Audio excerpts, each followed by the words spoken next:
Rosie stomped up to her little son and towered over him. Steve had run off to the canyon rim again. "Where have you been?" she screeched down into his excited face. "You little shit-ass! I'm going to whip you till you can't sit down!" she screamed. Steve started crying and ran to his mother's right, his square face contorted in fear. He gave a little yelp of despair. He pleaded, "No, no, Mama! Don't whip me! Don't whip me! I saw a long curvy thing!" Before he could escape, she grabbed his arm and pulled him back towards her. As she brought him close to her with her left hand, she whipped his legs and bottom with a switch in her right. Steve screamed and tried to stop the pain by putting his hands behind his legs. She switched his hands and yelled, "Keep those hands away or I'll whip them too!" Each time the switch slashed across the back of his leg, Steve would jump up and scream. After a minute or so, his mother dropped him to the ground in a sobbing heap. His diaper was wet and soiled. "That's what you get for running off, after I've warned you never to do it no more," she hotly vented at him as she walked away. The broken and frayed lilac stem dangled from her rigid fist. Steve laid in the dust with his eyes staring wide, his body quivering all over, snot running down his face. After a time he sat up and rubbed his stinging hands over his burning legs. The backs of his calves and thighs were crisscrossed with bright red lines. The palms of his hands had some of these lines also. He rubbed hard into his palms with his thumbs. The pain felt as if it would never stop. Slowly, the convulsions of tears began to lessen. Still crying, he stood up shakily and looked fearfully around. There was the same old windmill to his left. Behind the windmill was the large cattle tank, and the corrals beyond that. There was the outhouse to the right of the corrals, a place he had yet to master. The green gardening plot nearby ranged toward the rows of clothes flapping in the breeze, on the clothesline beyond it. To his right sat the squat, plastered four-room droke place house, with brown rust stains running down the walls from the rough, corrugated tin panels on the roof. Further to his right, Steve saw the dark ash pit encircled by an iron incinerator ring. Beyond that, in the distance, he could see the faded pastel green of his father's broken-down Studebaker, rusting in the weeds. Behind it was the tiny one-car garage, now used only for storage. The boy looked at all of these familiar landmarks and thought differently about them than he had ever had before. In his simple wanderings, this tiny ranch's buildings and artifacts had been his sanctuary, a place he felt a part of and safe around. Now his view of them became clouded by doubt and hounded by a nameless fear. "This is not a good place. I'm not safe here," was the thought behind his fear. As his shaking subsided, he began a slow shuffle with his head down along the side of the house. As he walked past the kitchen window, he turned his head sideways and glanced fearfully up into the window. There was no sign of his mother. This made him glad enough to walk a little faster. As he came to the end of the house, he caught sight of his little brother playing in the dirt just around the corner. Clyde had his milk bottle swinging from his mouth as he played, as usual. Steve grabbed the bottle and placed it in his own mouth. He walked away with it bobbing up and down from his teeth. His little brother began to cry. Steve climbed the front steps and cautiously walked through the open front door. As he walked through the living room, his mother came bustling out of the kitchen and saw him with the bottle. "Steve Adam Gandy," she scolded in a high-pitched voice. "Did you take Clyde's bottle away from him again?" she demanded. She snatched the bottle from between his teeth and shoved him towards the back porch. She said, "You go sit on your bed till I come for you. You know better than to steal Clyde's bottle." Steve walked through the kitchen to the back porch, where there was the bed that he shared with his brother. His mother walked out of the front door to return the bottle to his brother. He climbed up on the bed and looked dejectedly out through the screen door. He studied the sucker rod plunging and rising again in the air at the center of the windmill's tower. He thought of the snake he had seen. He wished someone would listen to his story about it. The next morning, his mother took him out to the clothesline. She had made little harnesses out of cotton rope for his brother and him. She placed these around each of their shoulders and chests. Next, she tied long lengths of cotton rope between the harnesses and the wires of the clothesline. She told the two boys, "There'll be no more running off to the canyon and getting on rattlers while I have anything to say about it." Steve and Clyde ran away, with the ropes trailing behind them. Steve ran to one end of the clothesline and beyond, until he toppled back when he reached the end of the rope. He ran out to the big tree between the house and the cow pasture. He could just reach the tree, but go no further. At first, the ropes were a novel limitation. By the second day, however, Steve was ready to go see the beautiful canyon. He hated being tied up. It made him feel like an animal being punished. He looked at Clyde, tied and tangled up with a clothesline post.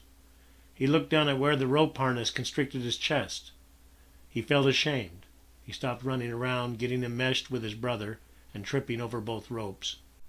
Instead, he concentrated on the knots that held his harness together.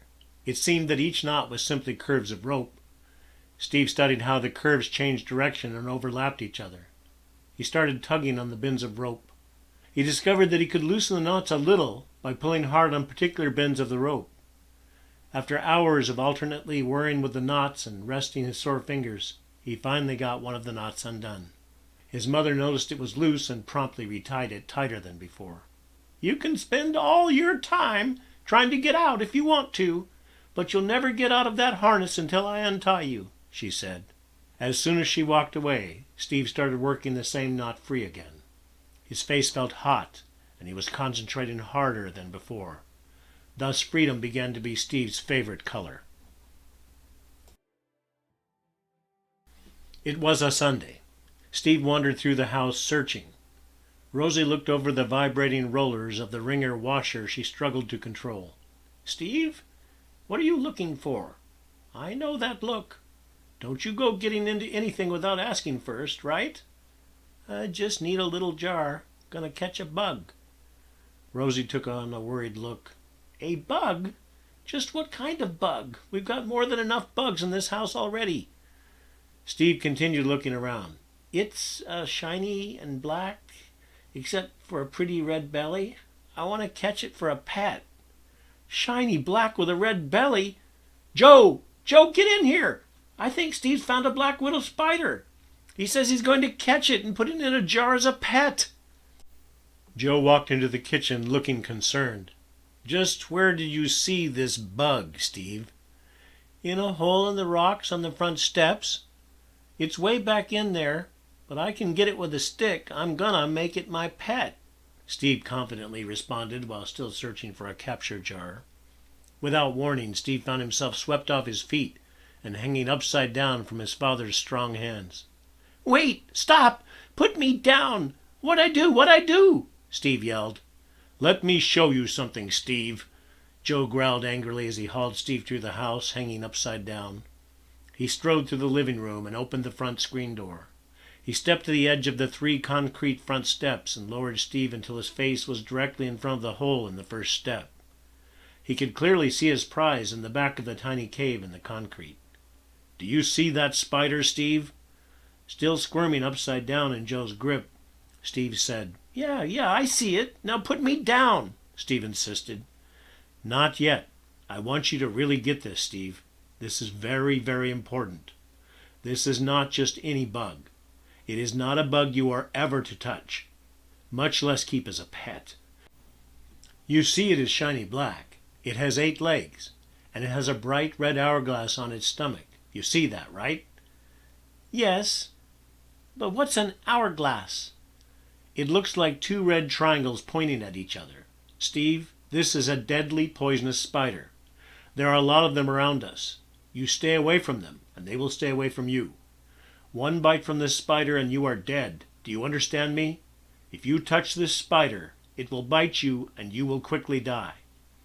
If you ever see one, come get me or your mother. Do you understand?" Joe admonished. Steve's face hung upside down about 2 inches from the spider. Suddenly he felt terrified of it and began to cry. Joe pulled him up and flipped him onto his feet. "That's okay, Steve. I just wanted you to get it. Stay away from black widow spiders. Now go inside. I'm going to kill this one right now," Joe said as he pulled out his hunting knife. One winter day, Steve's father called to him. "Come on, Steve, let's go for a walk." Rosie bundled him up warmly, and he happily trotted alongside his father. Steve had to run to keep up with his old daddy's long strides while holding on to one of his dad's fingers with his little hand to keep his balance. They hiked to the nearest farmstead, which was about a mile away from the Droke place. It had been abandoned only a few years before. The old widow that had lived in the small, square, sandstone house had died. She left no one to care for the house. The farm was sold and her estate was settled by a lawyer in a distant city. Evidently, someone had collected her belongings, but a good deal had been left in the empty house. Over time, cattle had knocked the doors down and crowded into the shelter of the rooms during blizzards. The flooring was cratered with hoof damage and cow pies. The shattered windows funneled snow into drifts against the walls. In one room, Steve and his father discovered a bookcase built into a wall above the reach of cattle. There were still several books on the shelves. Joe took each one down and examined it by the light of the open window. They were all very weather-beaten. Some were beyond use, their pages fused and mildewed together from water damage. Joe said, "It's a damn shame to see books ruined this way. Do you think we ought to take them home? I could read some of them to you and Clyde. You want me to?" Steve peered up at the big, musty rectangles. They did not seem that interesting to him, but his father was talking about doing something with him, so he eagerly approved. Yeah, take 'em home."